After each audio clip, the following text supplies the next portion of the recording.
How's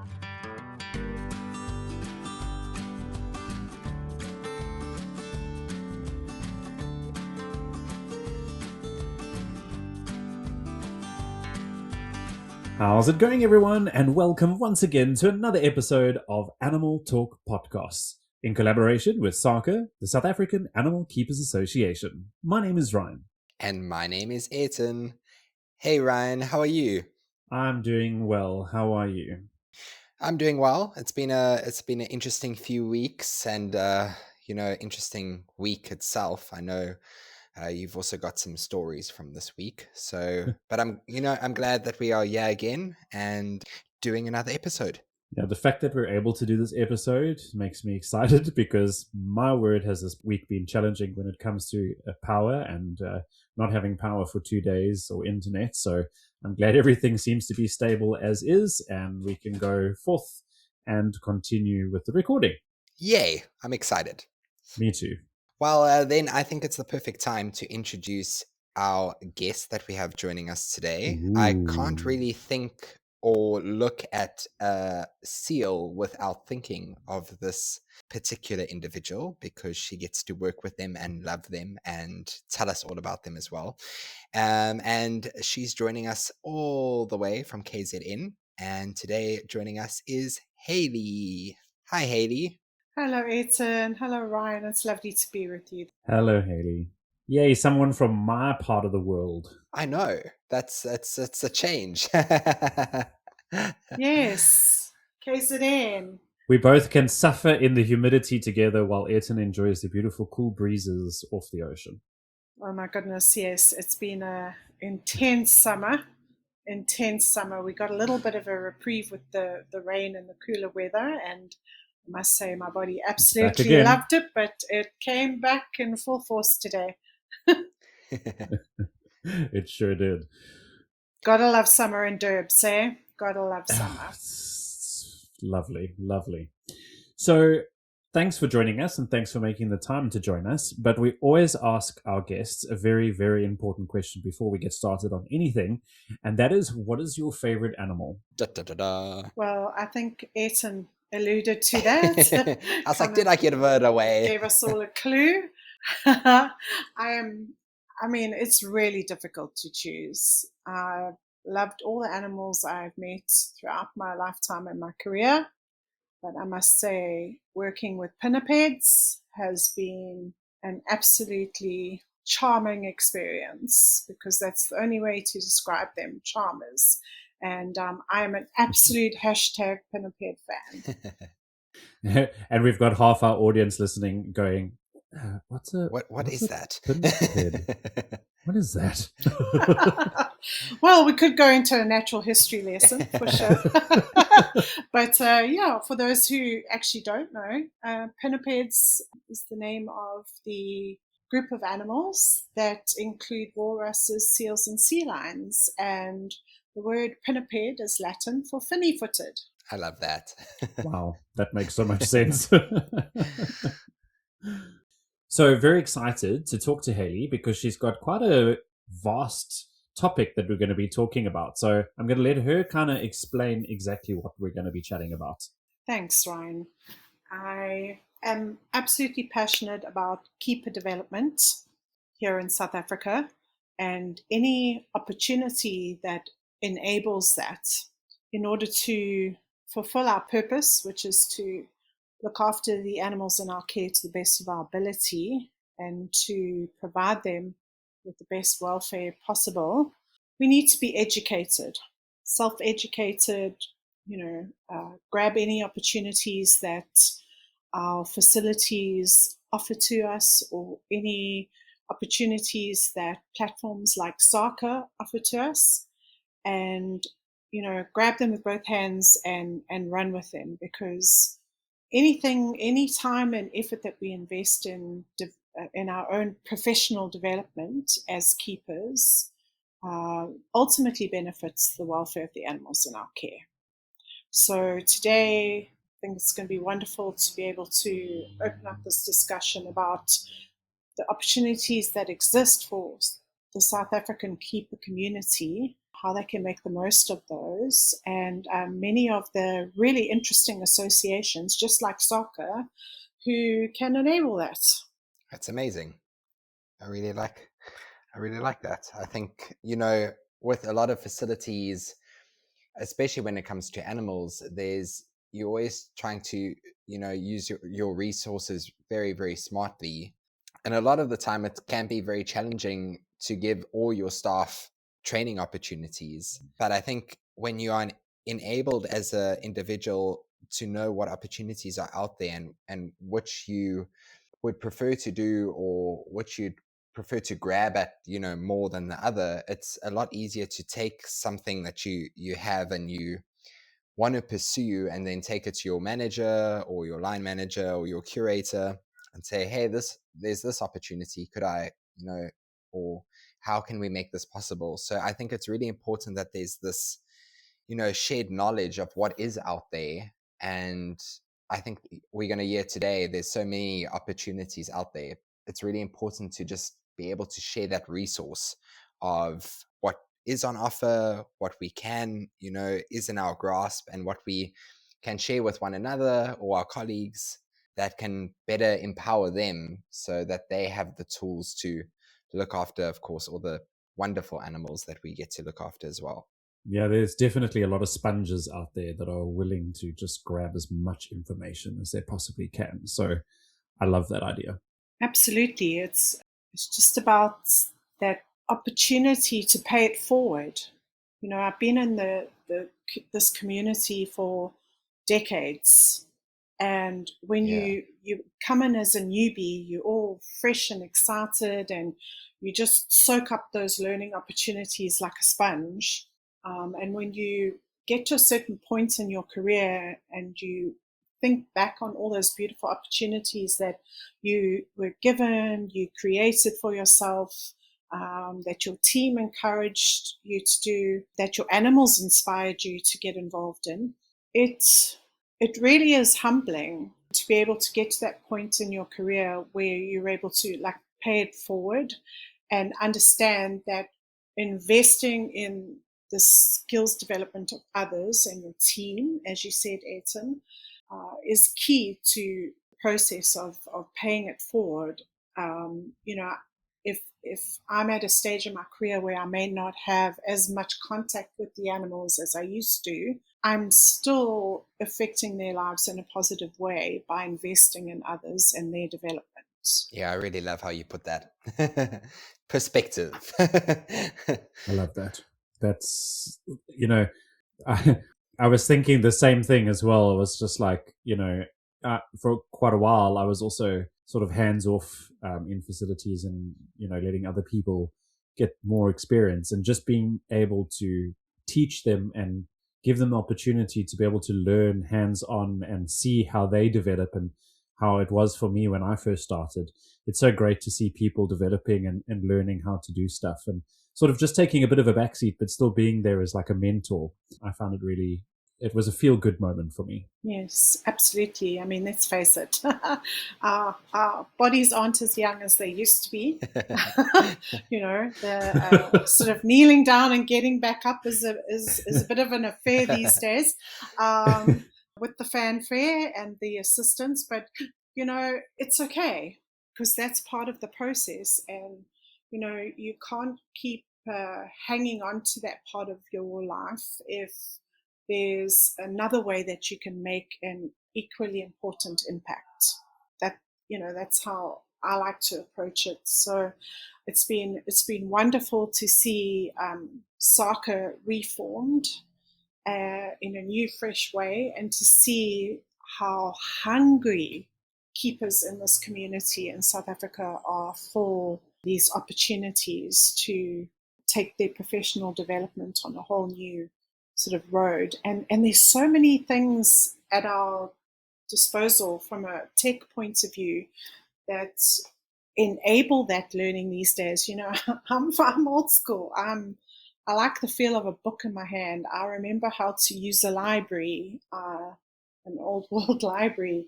I remember the days when you had to go rifling through little note cards in a library catalog to try and find your book on the library shelf in order to do research and learn more about the animals in your care. And these days, the tools that are provided to us through media are just absolutely amazing. The AI thing is a very interesting slant to education, but I think if you can show your teams ways to engage with whatever material is out there, whether it's on an online platform or a physical platform, there's so many wonderful things out there that can teach them more than they could even dream about in an AI summary.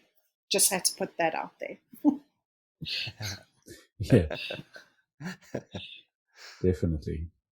I must admit, though, we got so excited about your topic that we kind of also forgot a very important part. And the reason why Hayley was bringing SAAKA up so much is because she actually sits on the SAAKA committee with both of us. So there's 3 of us sitting here, very passionate about keeper development. And I think we got so excited about getting involved in the discussion, we completely forgot about that part. But keeper development is so important because we're all focusing on now welfare of the animals. And if we don't develop the next generation of keepers, we're not going to see the welfare that we would like to see with our animals. So it's so important. Yeah, absolutely.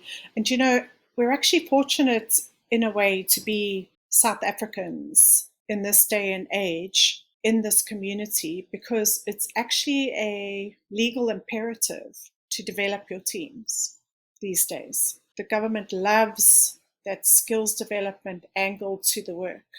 So in order to do the job properly and provide the animal with the welfare that it needs, that hopefully translates into excellent well-being on the animal's behalf, then you need skilled teams to be able to do that. And let's face it, this industry, I don't like using the word industry, but the zoo and aquarium community is a very specialized community when it comes to our skills.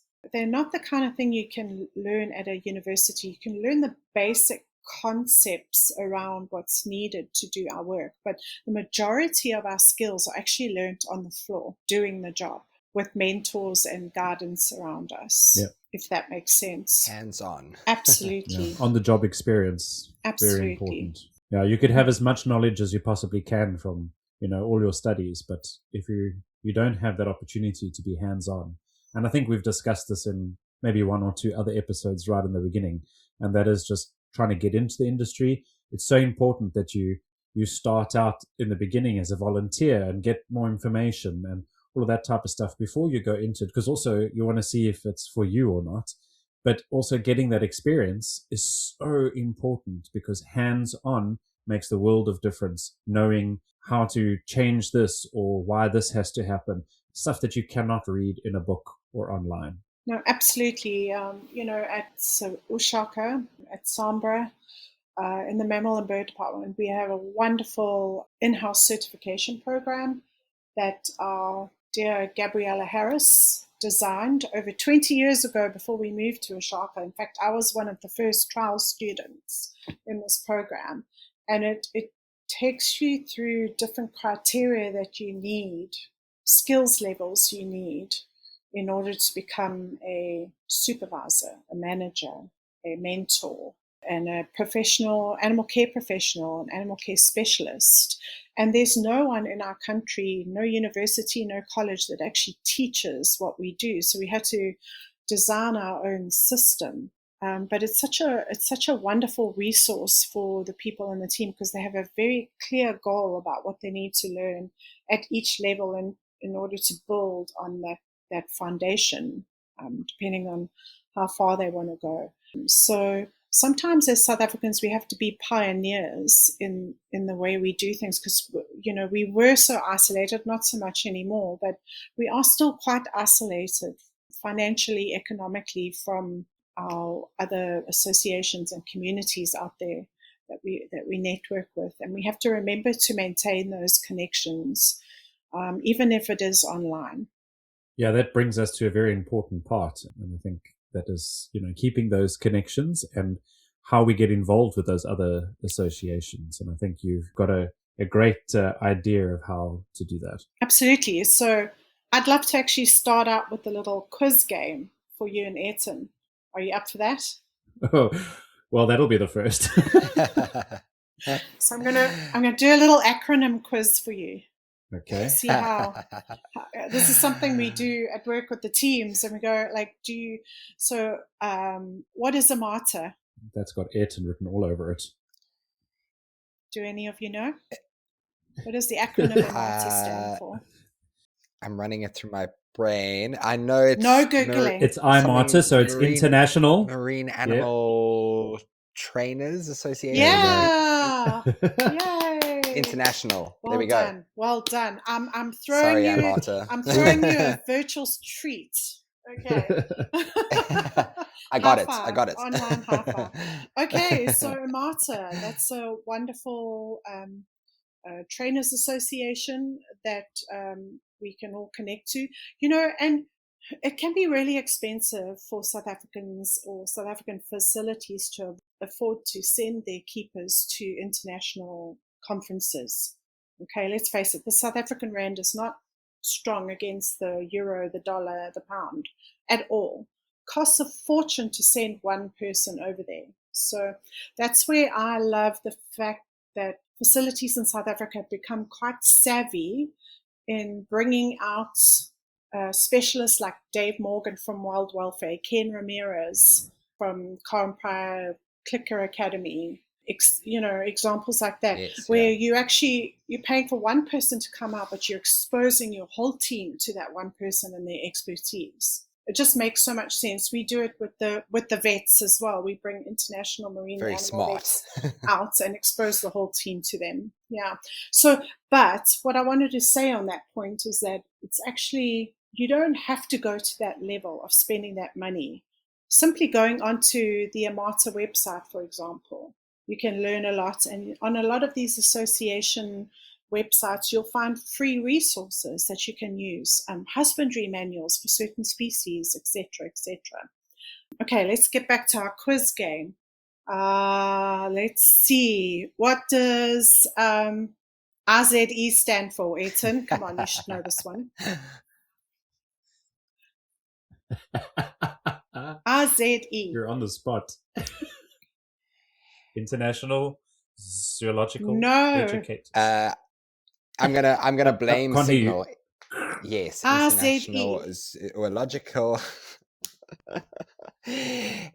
Zoological Educators, isn't it? Yeah. International Zoo Educators. Come on. You know this. They're hosting the next conference at Two Oceans. They are indeed this year. I got it right, but no one heard me. Oh, well done, Ryan. Virtual treat coming your way. I don't believe you. So, yeah, IZE, International Zoo Educators. And wow, that they're coming to South Africa. And that's a big deal. And your facility, Two Oceans, Ayrton, is hosting them.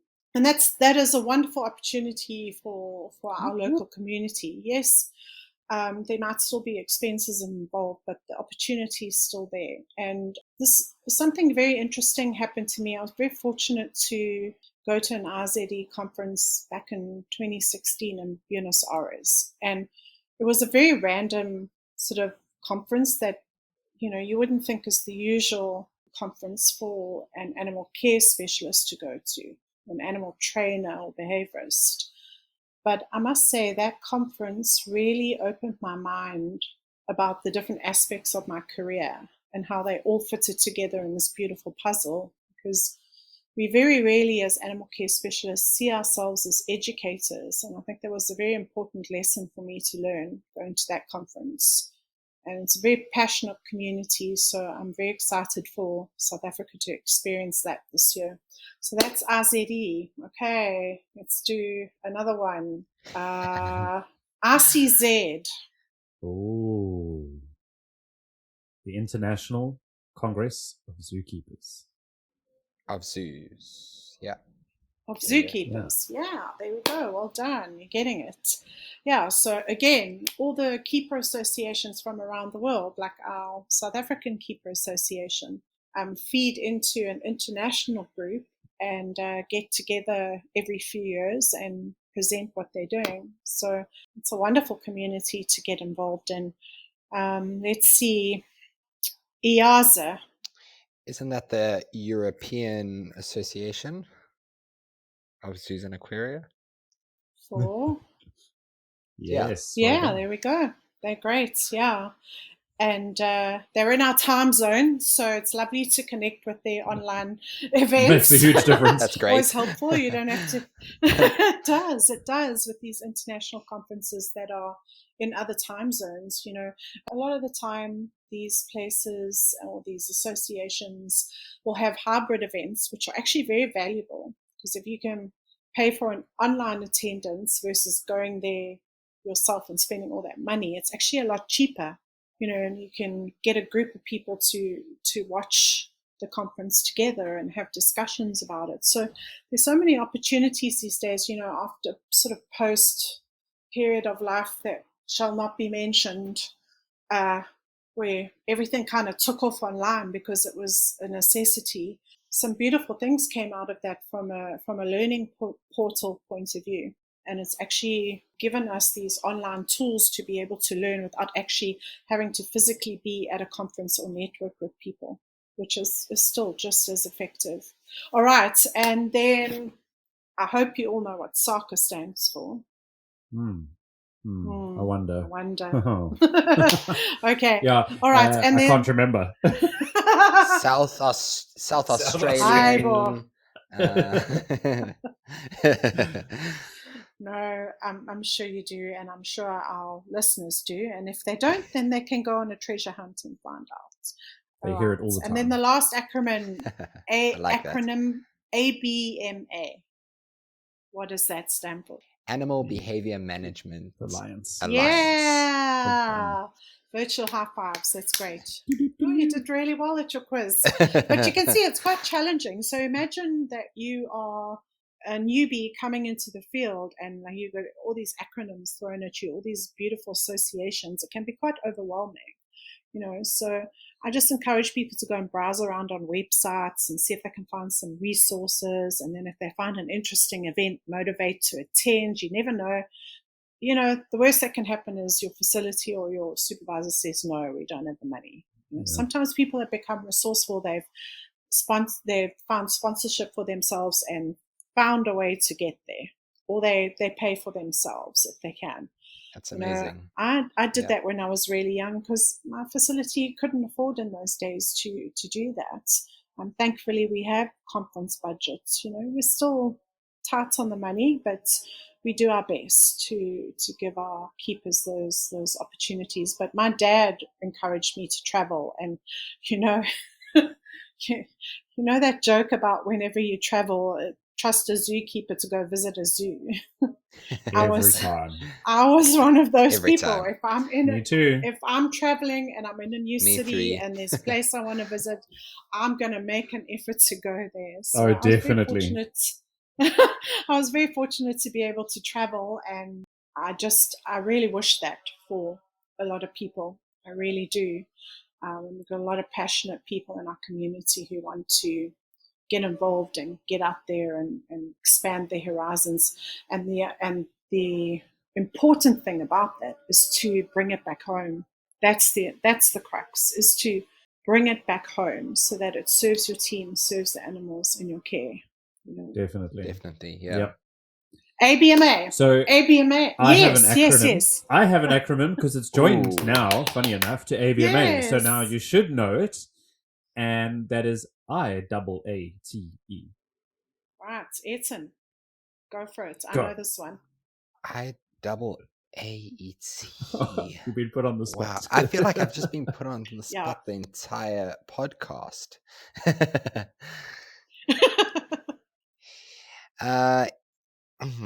You're the acronym guinea pig.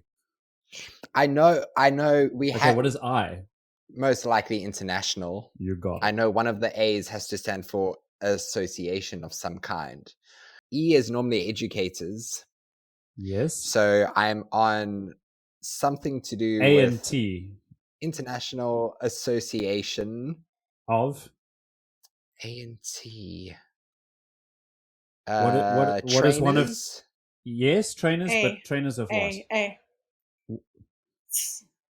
Yeah, it's a group of It's animals a animal that group. you have worked with. AVE, so avian. Yes, Avian? the Avian, there we International go. Association of Yeah. Avian Trainers and Educators. Yes, we did chat about this, Ryne. We did. Yes, I said. Yes. So Ryan has been to that conference. Tell us more about it, Ryan. Yeah, I've been to 4 conferences. I've also sat on the international subcommittee, which is very cool for IAATE. Conferences, as Hayley said, international conferences are amazing because the amount of networking you can do, the amount of information that you bring back, it's just crazy. And of course, while I was there, what did I do? Every single year, I went to go and visit a whole lot of different zoos in the area and outside and wherever I went. So exactly the same. But conferences with IAATE just really opened my eyes. It made me a much better trainer and communicator because I was able to communicate with so many different people and colleagues and hash out things and figure out things and make things better. It was definitely the start of my avian training career that was kicked off by going to, first of all, a workshop and then going to the International Association of Avian Trainers and Educators conference where you did a whole lot of workshops as well. So mind-blowing. And you worked with Steve Martin. I did, yes. And that was where the first workshop I went to was at Natural Encounters, Inc., and that's in Florida. So I did the workshop first, cool. And then after the workshop, training birds and going absolutely crazy and having a ball, went straight up to the conference and got to hear about everybody and what they do all over the world. So that was amazing. That's brilliant. That's brilliant. That's really so, cool. As you said, ABMA and IATA have linked up this year for their 2026 conference. ABMA do this every now and then. They've done one with IMATA before, and it's really a powerful, powerful way to impact a wide group of keepers.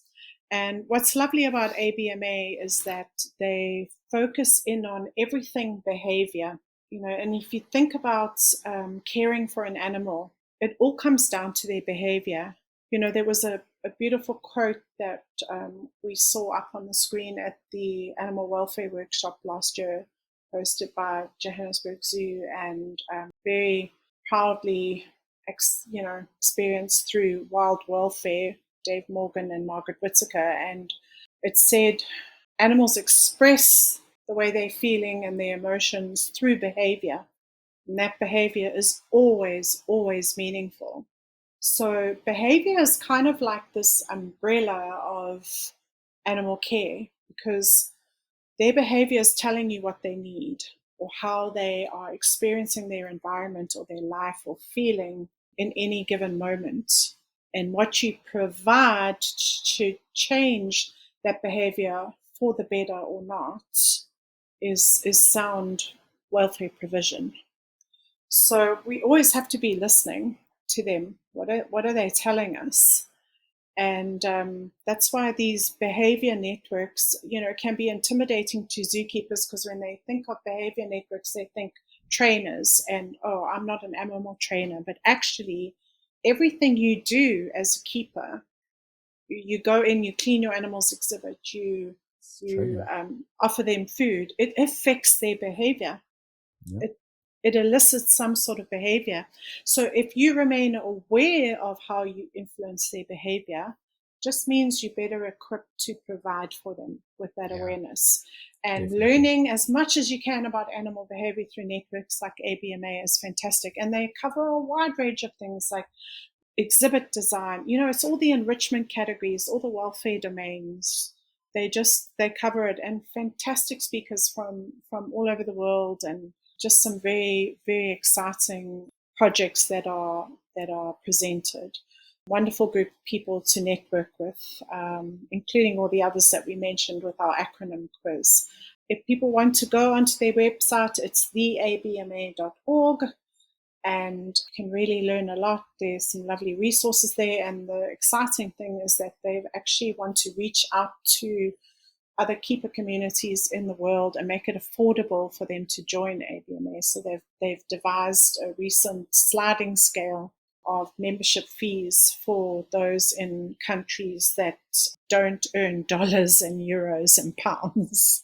So go onto the website, have a look around, find the sliding scale memberships. It's It might be amazing. something that's completely doable from a financial point of view for yourself, for your team, or your facility. There are all sorts of membership categories. And that goes for any of the associations that we mentioned in our little quiz. And hopefully SAAKA will be, launching their own little sort of resource section for members soon. Definitely. Well, thank you, Hayley. That was such awesome information. I love quizzes, so that was fun. And this has been a really fun podcast. I think I only got 2 treats, so I'm going to try and do better next time. We need to have like a quiz, like regularly, like this. Well, learning needs to be fun. That's how it sinks into your psyche and your that's how you get passionate about things. It has to be fun. So we find ways to keep the learning fun for ourselves and for the animals in our care. Yeah. Well, it's been really great chatting to you and so nice to have you on, and so nice to just chat to you and be able to hear everything that you're passionate about.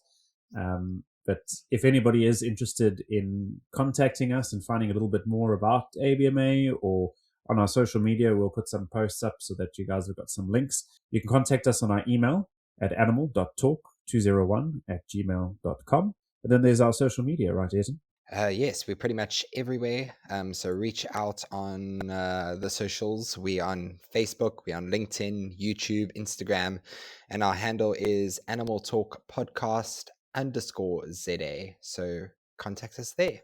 Yeah, don't forget to subscribe to our YouTube channel, comment, like, send it all out. It really does help us get the information out there to anybody who's out there really wanting the information. So it really does help. And then they'll find it and be able to find a lot of the content that we chat about. So please do that for us. Make sure that you subscribe, like, comment, and share our information. We'd also like to thank SAAKA because they are in collaboration with us. And if you didn't know, we are also on a radio station called E-Radio, and they've got us a time slot on Saturday at 10 a.m. So if you're listening on the radio, thank you very much for joining us. From myself, remember, animals are our passion. Thanks, everybody. And remember that our quality of care is their quality of life. Bye, everyone. Bye-bye. Goodbye.